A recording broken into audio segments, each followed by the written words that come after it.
అమరావతి రైతులపైన జరిగిన దాడులు మనం చూసాం. ఇంతవరకే మనం రాజకీయ పోరాటం చేసుకుంటూ వచ్చాం ఈ 4 సంవత్సరాలు. అవును.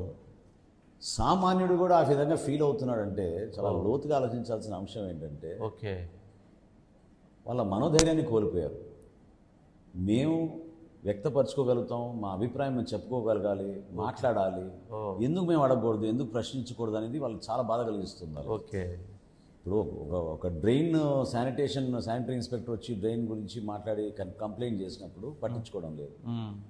మంచినీటి పథకం కింద మాకు నీరు రావడం లేదని చెప్తే ఎవరు పట్టించుకోవడం లేదు.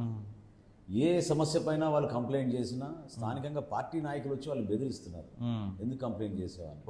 అది తట్టుకోలేకపోతున్నారు ప్రజలు. ఓకే.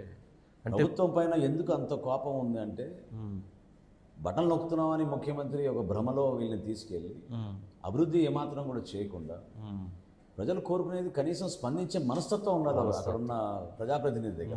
ఆ హృదయం ఉండాలి. అది లేదు. అది చాలా మిస్ అవుతున్నారు. అది పోయిందని ప్రజలు భావిస్తున్నారు. మిస్ అవుతుంది. ఆ కసి, ఆ కోపం ఇటువైపు ప్రేమగా మారినయ్యా. ఖచ్చితంగా. ఓకే. కనీసం మర్యాద ఉండాలి కదా. వాళ్ళు స్పందించే తీరు చూసి వీళ్ళు అవాక్కయ్యి ఓకే ఎవరు మాట్లాడడం లేదు దాన్ని.